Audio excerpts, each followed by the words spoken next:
welcome back. Another luncheon meat recipe again for all of you guys. But this time, ay fry lang po natin ng ating luncheon meat to make it crispy. So without any further ado, let's take it away. So, eto na po ang ating luncheon meat. Kailangan po natin buksan ito using our knife. If you don't have a can opener, wala pong problema dyan. So, here is a tip kung paano po buksan ang ating lata using a knife. So, ayan. Butasan lang po natin. Ganyan. Tapos, scoot lang po natin yung knife pabilog habang nakaalalay po ang ating isang kamay. So, hawakan niyo po ng mabuti, no? Para hindi po madulas at mahirap na po, delikado po yan. So, just be careful of opening po ng ating lata. Yan. Dahan-dahan. O, diba po, kung napapansin nyo, it's, ang ganda. Ang ganda ng ating pagkakabilog dyan, no? Yan. So, tiyaga. Yan, using the tip of our knife. O, see? Ayan na. There you go. Oh, di ba? Ang ganda. Para lang pong can opener ang nagbukas.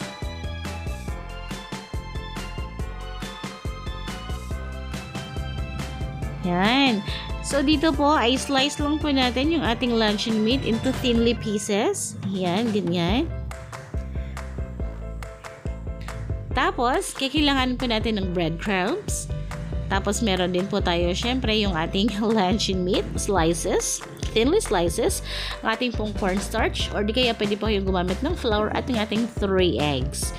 So, syempre, ay beat lang po natin yung ating eggs. Pwede nyo pong lagyan yan ng panimpla, like salt or magic seasoning granules. Yan. So, gently press luncheon meat slices into the cornstarch. Tapos, dip lang din po natin ito into the beaten eggs. Yan, ganyan. Then, you're going to press it into the breadcrumbs naman. So, palitan lang po. Tuloy lang po ang process. Yan. Hanggang po sa matapos niyo po lahat yan. So, i-dip lang po natin yan lahat. So, mas maganda po kapag press niyo po ng mabuti para po kumapit ng maayos ang ating breadcrumbs. Ayan, no? After that po, I place it into a plate while breading the rest.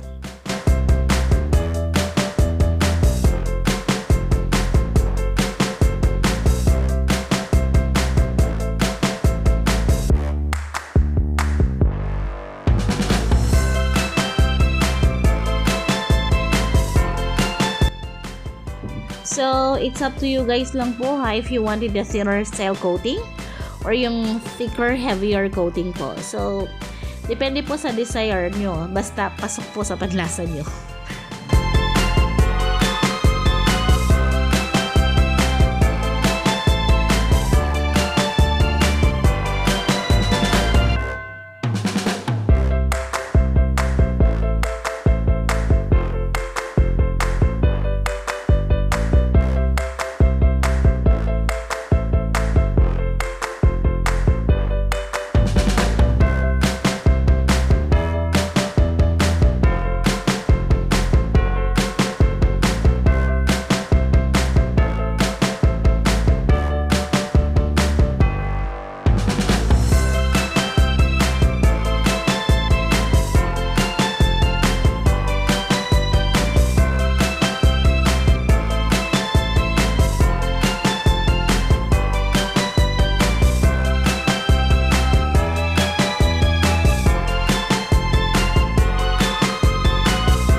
Ngayon naman po ay we're going to heat an oil in a pan. Yan. So, hintayin lang po natin yan na mainit. Dahil, ipa-fry lang po natin ang ating luncheon meat dyan, yung mga slices natin na luncheon meat. So, a few slices lang po ha at a time. Huwag niyo pong sabay-sabayin para hindi po ma-overcrowd at para po pantay po ang luto ng ating luncheon meat. So, lutuin lang po natin yan hanggang sa maging golden brown. So, ang estimated time ko po dyan is 3 to 5 minutes.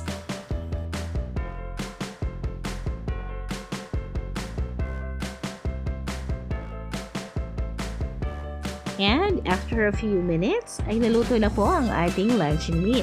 So now, we're going to flip it over para maluto naman po yung kabilang side. So mag-iingat po tayo while flipping it dahil baka po matalsikan po tayo ng mantika, mahirap na at baka po malapnos ang ating balat.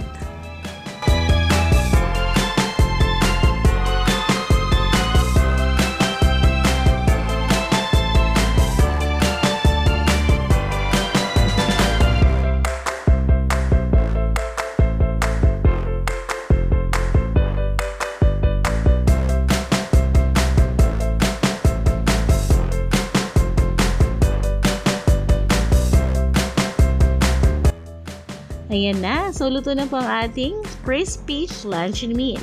So, we're going to drain it on a paper towel line in a plate. At meron ka na pong masarap na ulam. Affordable na. Masarap pa.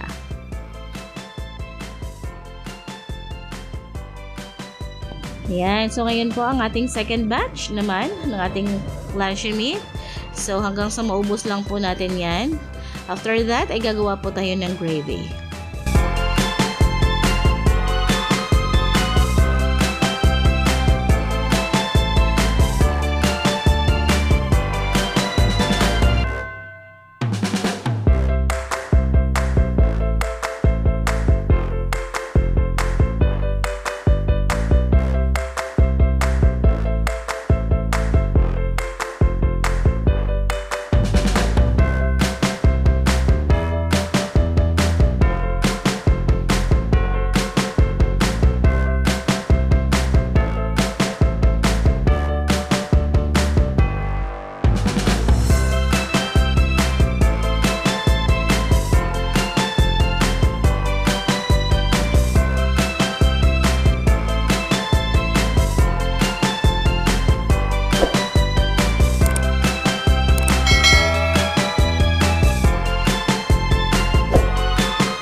Ngayon naman po ay gagawa na po tayo ng ating gravy. So, in making a gravy, I just melted a little amount of a butter para po di po siya gaanong mamantika. Kasi oily na po kasi ang ating crispy luncheon meat. So, nung nag-melted na po yung ating butter, I just mix in flour. Tapos, pinor ko po yung ating dissolved cubes or garlic powder na water. Hinalo ko lang po dyan. Tapos now, ay hihintayin lang po natin itong kumulo at maging thickens po ang ating gravy. Ganyan, o, diba? Pero wag niyo po masyadong thickens po masyado ha, dahil pag lumamig po ang ating gravy, ay hindi na po siya gaanong magiging malapot. Dahil medyo titigas na po yan.